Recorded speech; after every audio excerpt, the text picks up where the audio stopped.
Hello students. तो कल हम लोगों ने देखा था how is heat transferred. The heat transferred by the three method.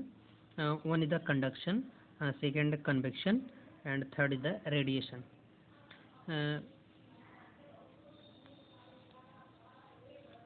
So today we will see more detail about the heat conduction by the conduction method. Okay, conduction is a mode of heat transfer in a solid substance. हम लोग इसको पढ़ चुके हैं, बस एक बार थोड़ा सा रिकॉल करेंगे। हम लोगों ने देखा था कंडक्शन जो होता है, कंडक्शन मेथड होता है हीट ट्रांसफ़र का। It is heat transfer into the solid. Okay, from the heat source the heated are gain the energy nearest molecule and then vibrate the molecules, and it's also affect the another molecules which is starting vibrate, and that is the affected to another molecules. Okay, so in this process all molecules have the energy. Okay, all molecules have the uh, heat energy.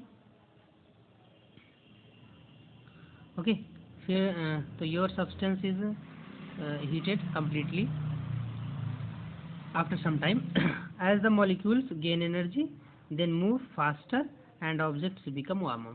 और जो यह objects होता है पूरा का पूरा गर्म हो जाता है। ठीक है, आगे है conduction is a mode of heat transfer in solid substance.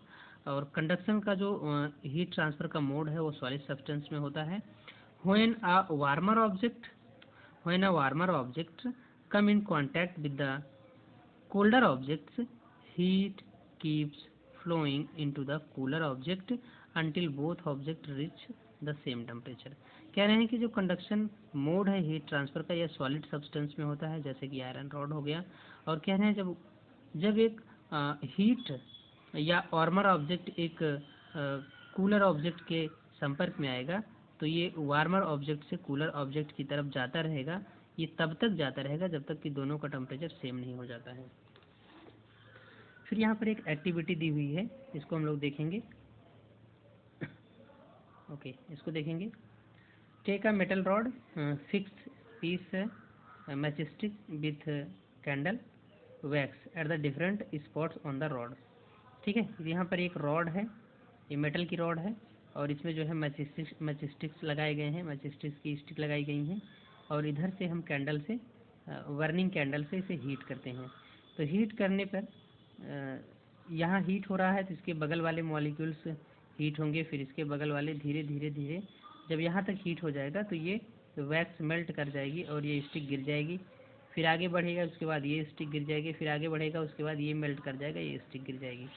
कहने का मतलब है जो हीट है वो जिधर से ऑब्जेक्ट को हीट किया जा रहा है उधर से धीरे धीरे धीरे धीरे गर्म होता हुआ इस साइड तक आएगा और आएगा। इसलिए हमें पता चल पाता है क्योंकि ये पहले ये मेल्ट हो जाता है, फिर गिर जाती है मैचस्टिक, फिर ये मेल्ट हो जाता है, गिर जाती है, फिर ये मेल्ट हो जाता है।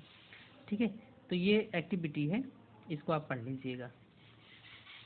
आगे है good and poor conductor. If you feel a metal and wooden objects on A winter morning the metal feel colder. कह रहे हैं जब एक ऑब्जेक्ट आप विंटर मॉर्निंग में टच करते हैं वुड का और एक मेटल का, तो जो मेटल का रॉड होता है वो क्यों ठंडा होता है। ठीक है, वाई, तो ये ठंडा क्यों होता है ये बताना है। चलिए अगले पेज पे देखते हैं, आंसर दिया होगा। ओके, तो यहाँ पर आंसर दिया हुआ है। इसमें कह रहा है on a winter morning both metal and would have a lower temperature than your body।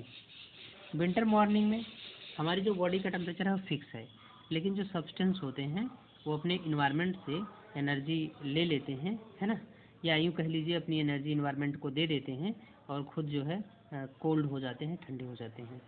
ठीक है, तो हमारी बॉडी तो क्योंकि हमारी बॉडी का टेम्परेचर सेम होता है ना, क्योंकि हम लोग मैमल्स हैं। और इसी के साथ एक और जानकारी आपको दे दें, बॉडी का जो टेम्परेचर सेम होता है वो सारे मैमल्स का होता है। मैमल्स मतलब आप समझते हैं जो अपने बच्चों को मिल्क पिलाते हैं, जिनके पास मेमलरी ग्लैंड्स होती हैं। एक और है जिनका बॉडी का टेम्परेचर फिक्स होता है, वो चेंज नहीं होता है, वो हैं सारे के सारे पक्षी, सारे के सारे जो बर्ड्स हैं उनका भी बॉडी टेम्परेचर सेम होता है। इसके अलावा जैसे फिशेस हैं, फ्रॉग हैं, रेप्टाइल हैं, इन सब का बॉडी टेम्परेचर सेम नहीं रहता है। जैसे इन्वायरमेंट्स में टेम्परेचर चेंज होता है उनकी बॉडी का भी टेम्परेचर चेंज हो जाता है। Okay, on a winter morning both metal and wood have a lower temperature then your body. एक विंटर मॉर्निंग में देखेंगे तो जो वुड है जो मेटल है दोनों के टेम्परेचर जो है वो ठंडे होते हैं आपके बॉडी के कंपेरिजन में। So when you touch these object the heat energy from your body flow into them. और जब ऐसे ऑब्जेक्ट्स को आप टच करते हैं तो जो हीट एनर्जी है वो आपकी बॉडी से इस ऑब्जेक्ट्स में जाने लगती है। द मेटल फील कोल्डर, और इसलिए मेटल जो होता है वो हमें ठंडा महसूस होता है। बिकॉज इट कंडक्ट्स, क्योंकि इसमें हीट जो है कंडक्ट हो पाती है या यूँ कह लीजिए आपकी बॉडी से इसमें जा पाती है। टेक अवे है ना, टेक्स अवे मतलब आपसे दूर जाती है, कंडक्ट होता है, एक जगह से दूर जाता है। Heat energy from your hands much faster than the wood. तो जो कह रहा है यहाँ से लेते हैं, the metal feel colder because is conduct heat energy from your hands much faster than the wood. कह रहे हैं कि जो हीट एनर्जी है ये ट्रांसफ़र होती है, फास्ट ट्रांसफ़र होती है किसमें, मेटल में, कंपेरिजन टू वुड, है ना। तो इसमें जो है क्योंकि एक कंडक्टर होते हैं, अच्छे कंडक्टर होते हैं, तो इसमें जो है जल्दी हीट एनर्जी जो है ट्रांसफ़र होती है और ज़्यादा फास्ट होती है, तो इसलिए हमें ज़्यादा ठंडे लगते हैं। This is because metal are good conductor of heat. और इसीलिए जो मेटल हैं ये गुड कंडक्टर ऑफ हीट हैं। इसलिए आप देखेंगे आपके घर में जितने भी यूटेंसिल्स हैं वो सारे मेटल्स के बने होते हैं, क्योंकि इसमें क्या होता है, गुड कंडक्टर होते हैं हीट के, है ना। नीचे से हम जब जो भी बर्नर है उसको जो ऑन करेंगे तो जो है जल्दी से आपका जो भी फूड है वो पकता है, ठीक है, कुक होगा। Would, glass, air, plastic poor conductor of heat. तो ये जितने एग्जांपल दिए गए हैं ये सब हीट के पुअर कंडक्टर होते हैं। ओके, वुड हो गया, ग्लास हो गया, एयर हो गया एंड प्लास्टिक हो गया। इसलिए आप देखेंगे ये जो पैन्स होते हैं इनके जो हैंडल होते हैं ये प्लास्टिक के बने होते हैं ना, क्योंकि जो है वो हीट को कंडक्ट नहीं करते हैं। कुकर कितना भी गर्म हो जाए तो उसका जो हैंडल होता है वो ठंडा ही रहता है, क्योंकि because the handle is made from the plastic. Okay, is water a good conductor of heat. क्या वाटर जो है ये हीट का एक गुड कंडक्टर है? तो चलिए देखते हैं एक एक्सपेरिमेंट के द्वारा। Okay, fill a test tube with ice cold water and place a piece of ice in it। कह रहे हैं कि मतलब आइस जितना ठंडा या आइस कोल्ड वाटर ले लीजिए और उसी में एक आइस का पीस डाल दीजिए।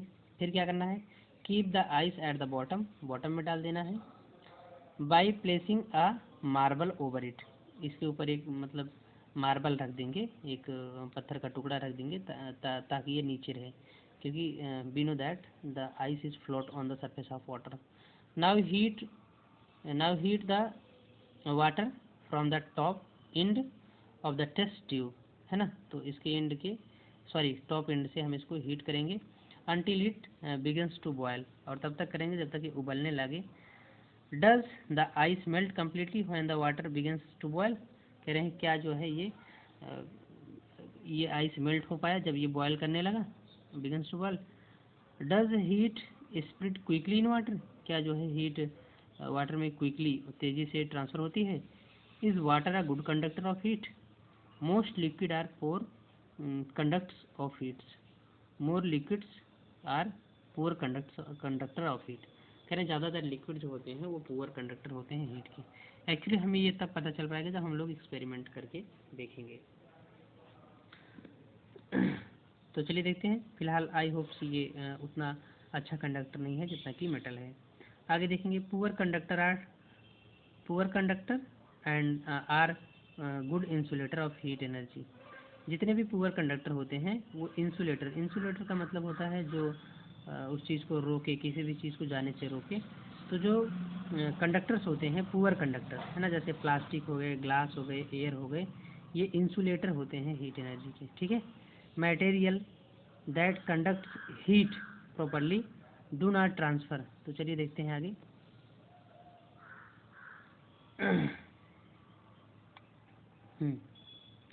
Material that conduct heat poorly do not transfer heat well. ऐसे मटेरियल जो पुअरली हीट को ट्रांसफ़र करते हैं, अच्छे ट्रांसफ़र नहीं करते हैं, such material are good heat insulator. ऐसे मटेरियल जो होते हैं वो अच्छे इंसुलेटर होते हैं। If a plastic spoon is kept in a hot cup of milk, अगर एक प्लास्टिक का चम्मच एक गर्म दूध से भरे हुए कप में डाल दिया जाए, you will find that there is a hardly any transfer of heat from the milk to the spoon. तो आप देखेंगे बड़ी मुश्किल से उसमें थोड़ा बहुत ट्रांसफ़र होगा हीट जो गर्म मिल्क था, है ना। This is why many type of metal vessels are fitted with heated insulator plastic handles.